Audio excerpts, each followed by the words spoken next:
Oh, hey everybody. Hey, listen, you know what? This is Simply Gardening Home, and yeah, this is part of the home part of taking care of the yard, not just garden, but how to trim azalea bushes properly, how to prune properly. You know, a lot of people like to just take a hedge trimmer out and just zip the tops right off, okay? Wrong way to do azaleas. These things actually become like bouquets of beautiful, kind of a pinkish color, hybrid azalea in the spring. They're beautiful looking, and if you just clip off the tops, you're going to get a bunch of woody base over time, and you won't get the blossoms anymore. So I'm going to show you a couple tips on how to prune azalea the right way, and I actually want to show you the 3 bushes I already did, and then we're going to come back and show you how to do these.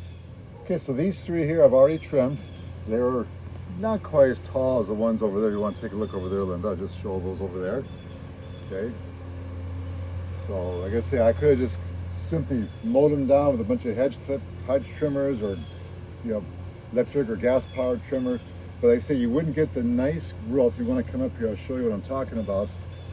If you just kept cutting this off, you're going to start getting just a bunch of woody stuff, which is, there's woodiness inside, all right? But by pruning the way I'm going to show you over there, how to prune the proper way, you're going to get a lot of nice fresh growth, which is good for more blossoms next year. So let's go ahead and hop over the next one, and we'll start showing how we're going to trim those things. So what you want to do, you see how they kind of shoot these long tall shoots out of here? You want to pretty much go back to where it comes out of the main joint or junction of all the branches down below, if you can see that in there. Okay, because that all new young growth wants to just fill in. So I'm going to go along here and just take all the tall ones off. Some of the small ones might have to come off like this here, just to kind of bring it back down in line to look like the other ones over there. And yes, it's a slower way of doing it, but I don't have to do this every year. I do it probably every 2 to 3 years, and it keeps on producing. These bushes, by the way, are probably close to, what do you say, Linda, 35 years old? Mm-hmm. They were tiny. They were tiny. They're probably about this big. We probably paid $5 a piece for them. Got them at the end of the season, and that's another tip. This year might be a little harder. Everybody's out buying plants this year, but most seasons, end of the season, you get those half-price deals, because the nursery places, especially in the northern climates, we live up in Zone 5, southern New Hampshire, they want to get rid of their stock because if it just sits in their nursery yards, it's going to freeze over and not do too well next year. So get them cheap. But anyways, we have never fertilized these things once. They just, I guess they like where they are. It's kind of a sandy soil down below. Maybe that helps. We do mulch it, but I'm going to go ahead and just continue clipping. You can watch how I do. So I want to talk about the kind of clippers I'm using. These are just they're a better quality side clipper. I mean, you can get inexpensive ones at the local garden center, but of course be careful. I usually wear gloves. Yes, my apologies. Gloves are important because I have clipped my fingers a couple times by getting in there, thinking your fingers all the way, and got the edge of my finger. I've got some stitches done, but so I will get my gloves on in a second there. But anyways, these are run probably around $25–30 for a pair like this, but you can get them cheaper. I believe in buying a little better quality. If you're going to have bushes like this, you want to prune on a regular basis. Plus for the garden too, they're very handy too. But so yeah, so definitely get yourself a nice pair of clippers. We got those on Amazon, actually. You did them on Amazon? We did. Okay. That was a gift. For a Christmas gift. From your kids. Yeah, well worth it. And if you notice, there's gloves. Yes, I'll go get them. All right, we're going to get this done here now so we can talk about at the end as we wrap up.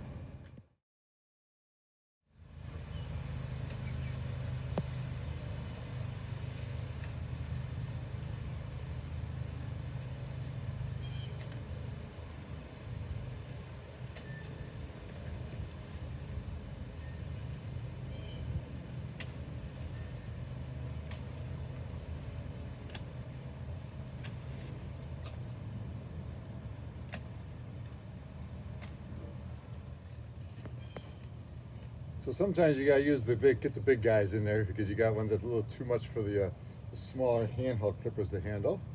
So we got some of the old stuff we want to kind of cut out way down below here.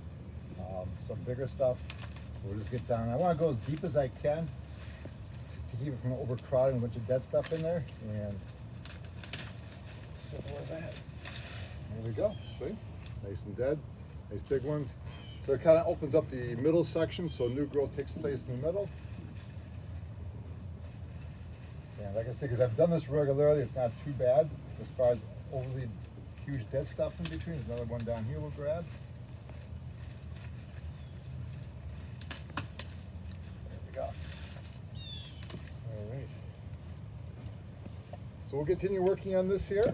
And yes, it's a little bit patient bearing. You got to be patient, take your time, but never be afraid to overcut a bush because they'll always grow back. I've never killed a bush by cutting too much off of it. I've had maybe Linda say, "What'd you do with that bush?" Well, my answer is always, it'll grow back.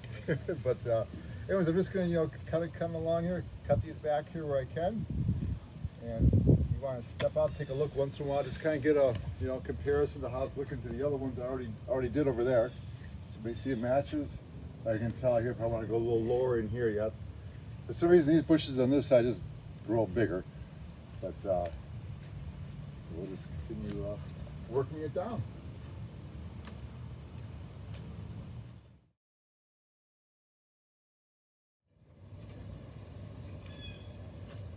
Well, here we go. Pretty well, if you compare to the other one on the other side. If you want to take a look at that one there, Linda, and look at the other sides over there. I think they match pretty close. So you can see how high it was. We really have cut it in. Like I said, the long pieces are gone, thin some things out in between. And next year, this thing will be back in beautiful bloom because I didn't clip off the whole top. Okay, so this allows all this new growth to come in here and shoot out some buds to get flowers for next year. So that's how we trim azalea bush, very simply. And appreciate you joining us. And look forward to putting out more videos. We have a lot of videos in the past that you can go back and view about how basic things as far as gardening, how to get things started. How to harvest different things, how to plant, how to prune fruit trees. So a lot of great stuff out there. Appreciate those who are following along with us, and those who are new to the channel, thank you for subscribing. And those who've been watching for a while, we always appreciate you coming back for more videos, and we'll be putting more on, and looking forward to the next video that we'll be putting out there shortly. Have a great rest of your day. Bye.